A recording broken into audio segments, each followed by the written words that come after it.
فاسألوا أهل الذكر إن كنتم لا تعلمون. Kata Abu Umayyah, siapapun yang masuk setelah saya putuskan keputusan ini dari pintu itu, dia hakimnya. Setuju? Jadi saya nggak tunjuk yang di sini ya, tunjuk yang dari luar. Kalau ada yang baru masuk dari sana, siapapun dia, mau anak-anak, orang tua, laki-laki, perempuan, pokoknya siapa yang masuk dari situ manusia, ya, dia hakimnya. Setuju? Setuju semua.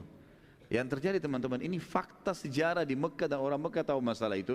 Mata mereka semua menyorot ke sana. Ini sudah mau saling bunuh-membunuh nih. Ya. Ternyata yang masuk dari pintu itu adalah Nabi Muhammad SAW. Yang masuk dari situ pertama Nabi SAW. Dan yang luar biasanya Bapak Ibu sekalian, teman-teman sekalian, satu Mekah waktu lihat Nabi mengatakan apa? As-sadiqul amin, as-sadiqul amin, 3 kali. As-sadiqul amin radina. Orang yang terpercaya dan paling jujur, orang yang terpercaya dan paling jujur, dan orang yang terpercaya dan paling jujur kami sudah ridho. Cocok ini orang sebagai putusan. Satu Mekah sepakat itu. Dan ini terjadi sebelum penobatan jadi Nabi. Jadi satu Mekah Allah buat mengikrarkan kejujuran Nabi SAW. Artinya mustahil beliau bohong ini nanti. Gitu kan? Maka pada saat itu pun teman-teman sekalian, Nabi SAW waktu datang mendekat lalu mereka mengatakan, hai Muhammad begini kejadiannya, hakimlah di antara kami. Kata Nabi SAW, baiklah kalau begitu. Nabi SAW pada saat itu teman-teman sekalian melakukan satu perbuatan yang sangat luar biasa. Beliau membuka jubahnya, beliau pakai jubah di bagian atas, kemudian beliau buka jubahnya, lalu beliau letakkan. Tentu ada 2 lembar pakaian, yang satu lembarnya dibuka, kemudian diletakkan di atas tanah. Lalu kata Nabi SAW, Hajar Aswad, beliau tunjuk beberapa orang, angkat taruh di atas kain ini, diangkat di atas kain. Lalu Nabi SAW meminta setiap kepala suku untuk datang dan memegang sisi kain-kain itu. Semua kepala suku saja. Yang lain tidak usah ikut, kepala sukunya saja. Ada berapa belas orang, semuanya berdiri dan memegang kain. Sama-sama membawa ke sisi Ka'bah. Kemudian Nabi SAW sendiri yang angkat Hajar Aswad dan meletakkan di tempatnya. Jadi sebenarnya yang mereka perebutkan itu, kemuliaan meletakkan Hajar Aswad, siapa yang melakukannya? Nabi SAW. Jadi Nabi yang meletakkan Hajar Aswad di depan mata mereka. Berarti kemuliaan yang mereka kejar sampai saling bunuh-membunuh itu Allah mudahkan buat Nabi-Nya Muhammad SAW. Selain memang mereka sudah ridho dengan keputusan Nabi SAW. Dan kejadian ini teman-teman sekalian, sebagian ahli sejarah simpulkan beberapa poin, 2 poin. Yang pertama, bagaimana Nabi SAW sangat dipercaya juga dikagumi oleh seluruh penduduk Mekah, terutama orang-orang Quraisy, dan pengakuan mereka tentang kejujuran Nabi SAW. Yang kedua, Allah yang maha tinggi dan maha pemurah ingin melatih Nabi-Nya Muhammad SAW dalam memecahkan kasus-kasus, juga perkara-perkara yang besar di antara manusia yang kelak akan dibutuhkan saat beliau SAW menjadi Rasul. Akhirnya Nabi SAW pun pada saat itu selesai memecahkan permasalahan dan terkenallah di Mekah pada saat itu kalau Muhammad adalah penengah, hakim yang paling bijaksana. Dan mereka mengatakan pengganti Abu Umayyah bin Mughirah adalah Muhammad. Abu Umayyah sudah sangat tua, dari 120 tahun. Maka mereka, tanpa mereka sadari, mereka menobatkan Nabi SAW sebagai penentu keputusan di Mekah. Di antara hal juga yang jadi teman-teman sekalian sebelum fase kenabian adalah Nabi SAW dibuat suka beribadah atau khalwah namanya, menyendiri. Dan setiap tahun tepatnya pada bulan Ramadan, beliau SAW suka sekali ke Gua Hira yang berada di Jabal Nur atau Gunung Nur, ya, Gunung Cahaya. Jabal Nur ini namanya datang setelah kejadian penerimaan surah Al-Alaq, ya. Tapi sebelumnya memang orang Mekah tidak mengatakan Jabal Nur. Nanti setelah itu baru diberikan nama. Nabi SAW pada saat itu dibuat suka dengan khalwah. Ya, ada beda antara khalwah dengan khalwat. Ya. Kalau khalwat, hal yang diharamkan dalam agama karena maknanya adalah berkumpulnya 2 orang lawan jenis yang bukan di keramaian, itu kan khalwah. Khalwat ini yang kata Nabi SAW, tidak ada laki-laki dan perempuan yang berdua kecuali yang ketiganya syaitan. Ini khalwat istilahnya begitu. Kalau khalwah berarti menyendiri untuk ibadah. Menyendiri, istilah itu keluar dari perilaku Nabi SAW. Makanya Pak Hadis mengatakan hubbiba ilaihil khalwah. Beliau dicintakan dalam hatinya ingin menyendiri, cari satu tempat, dan beliau datang ke Gua Hira itu justru karena ada alasan-alasan beliau pergi ke sana, gitu kan. Ini kenapa kita perlu sebutkan teman-teman, karena kita di Indonesia sering salah sebut ya. Ini salah sebut berubah makna seperti ruqyah sama ru'yah. Ya. Beda ya.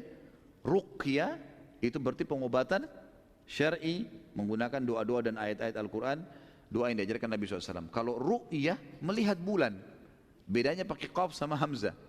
Beda ya.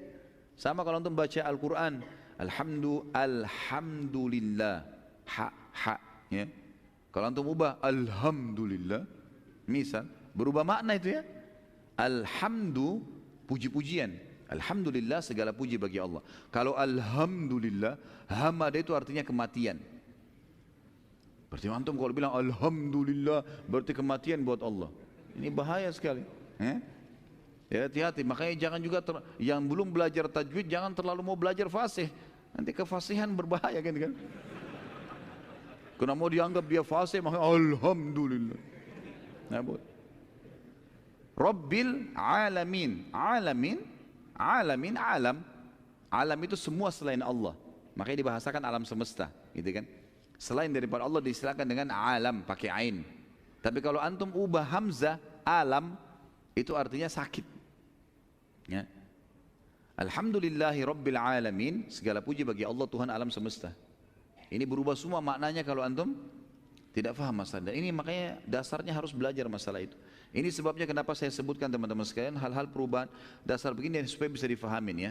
Jadi tidak ada lagi hal-hal yang salah. Sama juga dengan bahasa baca Al-Quran teman-teman sekalian harus hati-hati sekali kayak idza zulzilatil ardu zilzalaha. Zulzila bergoncang pakai zai. Bedain ya antara sin, shin, zai, ya, dha. Ya, ini beda semua ya. Beda penyebutannya beda-beda. Kalau tha ya. Tha alif ba ta tha ya, beda. Tha lidahnya ditekan di atas kan gitu. Thalitha, thalatha. Laqad kafara alladziina qalu innallaha thalithu thalatha. Ya, telah kafir orang yang mengatakan trinitas misalnya. Tha beda dengan sin sama shin beda. Idza syamsu. Syams shin. Sin yang kedua, shin pertama, yang keduanya sin. Jadi beda. Syamsu, ya. Sin yang kedua itu sin. Kemudian beda dengan dha, zalimin, ya. Zalimin. Kemudian beda juga dengan zai, zulzila. Beda dengan zal, zalika. Kalau kita banyak disamaratakan, sama semua, sin semuanya, gitu kan. Idza pakai zal, idza zulzilatil ardu zilzalaha. Indonesia baca banyak, kita baca isa sulsilatil ardu zilzalah. Semua sin. Zulzila waktu bumi bergoncang. Sulsila, silsila artinya bersambung-sambung. Beda semua maknanya, gitu kan? Jadi memang harus dipelajari masalah teman-teman sekalian.